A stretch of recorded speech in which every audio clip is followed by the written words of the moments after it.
Aladdin के चिराग की कहानी के बारे में तो सभी ने सुना होगा, जो किसी खजाने से कम नहीं था, जहां हमें हमारी मनपसंद चीजें बड़ी ही आसानी से मिल जाती। लेकिन वो तो महज एक काल्पनिक कहानी थी। लेकिन हकीकत में दुनिया में इंसानों को ऐसे ऐसे खजाने मिले हैं जो किसी अलादीन के चिराग से कम नहीं था। जैसे क्या आप सोच सकते हैं एक व्हेल की उल्टी की कीमत क्या हो सकती है, या फिर किसी सिंपल कॉमिक बुक की कीमत? ऐसी ही चीजें जो शायद आपके आसपास मौजूद है, लेकिन किसी को पता ही नहीं है कि उस चीज की कीमत लाखों में नहीं बल्कि करोड़ों में है। जैसे किसी व्हेल मछली को ही ले लीजिए। क्या आप इमेजिन कर सकते हैं कि किसी व्हेल मछली की उल्टी की कीमत 2 करोड़ से भी ज्यादा हो सकता है? मुझे पता है सुनने में ये आपको बड़ा ही अजीब लग रहा है, लेकिन ये बिल्कुल सच्चाई है। वैसे व्हेल की इस उल्टी को एक वर्ड में एम्बरग्रिस कहा जाता है, और इस एम्बरग्रिस को तैयार होने में समुद्र में कई सालों का समय लग जाता है। ये दरअसल स्पर्म व्हेल के साथ ही होता है। स्पर्म व्हेल में बाकी व्हेल्स के मुकाबले बड़े दांत होते हैं, तो जब यही व्हेल्स पानी के अंदर उल्टी करता है तो ये उल्टियाँ समुद्र के अंदर तैरता रहता है, क्योंकि पानी के तुलना में इसका डेंसिटी यानी घनत्व कम होता है। इसके साथ सूरज से आती हुई यूवी रेस और पानी में मौजूद नमक के चलते ये एक सॉलिड के फॉर्म में कन्वर्ट हो जाता है। अब ये एम्बरग्रिस आखिर इतना कीमती क्यों है? दरअसल इस मटेरियल को बहुत ही महंगी परफ्यूम बनाते वक्त इस्तेमाल किया जाता है, और इस इंग्रेडिएंट के चलते परफ्यूम की खुशबू बहुत ज्यादा समय तक रहता है। इसके 1 ग्राम की कीमत 1400 इंडियन रुपीस होने के चलते इसे फ्लोटिंग गोल्ड भी कहा जाता है। एक बार एक ऑस्ट्रेलियन कपल को समुद्र के किनारे पर यही एम्बरग्रिस मिला था, जिसका वजन था करीबन 14.75 किलोग्राम, जिसकी कीमत कुछ 2 करोड़ रुपए के समान था। अगर मैं आपसे कहूँ कि दुनिया में एक ऐसी भी जगह है जहां आपको ढूंढने पर हीरा मिल सकता है, और वो भी बिल्कुल फ्री में, तो शायद ही आप मेरी बातों पर यकीन करेंगे। और ये जगह अमेरिका के creator of diamond state park में मौजूद है। ये दुनिया की लौती ऐसी जगह है जहां कोई भी जाकर हीरे को ढूंढ सकता है, और अगर उसे वहां कोई हीरा मिलता है तो उस हीरे का हकदार उसे ढूंढने वाला ही होगा। असल में ये जगह एक डायमंड माइन है जो लगभग 9 करोड़ 5 लाख साल पुराना है।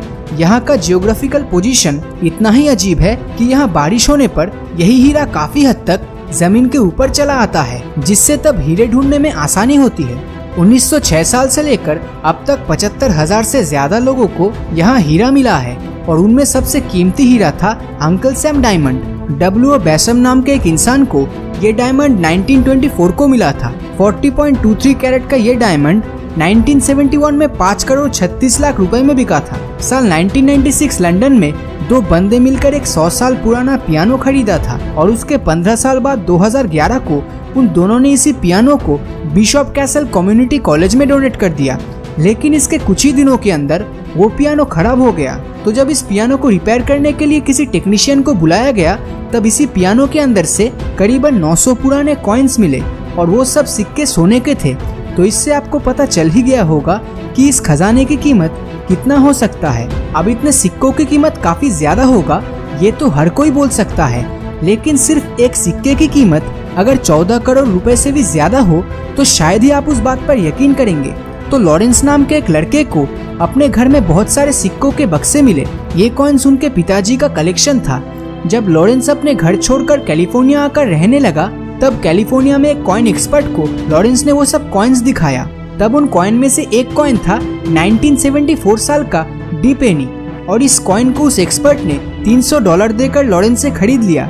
लेकिन बाद में पता चला ये कॉइन 1974 साल का प्योर एल्यूमिनियम कॉइन था, और तब के टाइम ऐसे सिर्फ 10 कॉइन्स ही बनाए गए थे, जिनमें से बाकी के 9 कॉइन्स को नष्ट कर दिया गया था, क्योंकि वैसे कॉइन्स वेंडिंग मशीन में सही से काम नहीं कर रहा था। और यही बचा आखिरी कॉइन अंत में $2 मिलियन यानी 14 करोड़ से भी ज्यादा कीमत पे सेल हुआ था। एक कॉमिक बुक की कीमत कितना हो सकता है? ज्यादा से ज्यादा 1000 रुपए या फिर 10,000 रुपए।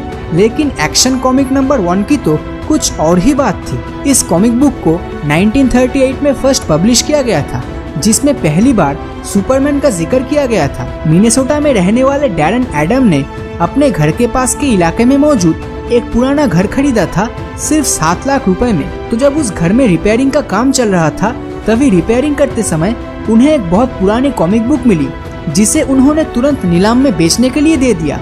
और आप यकीन नहीं करेंगे, यही किताब साल 2014 में $3.2 मिलियन पे सेल हुआ था, जो इंडियन रुपीस में 22 करोड़ रुपए के आसपास था।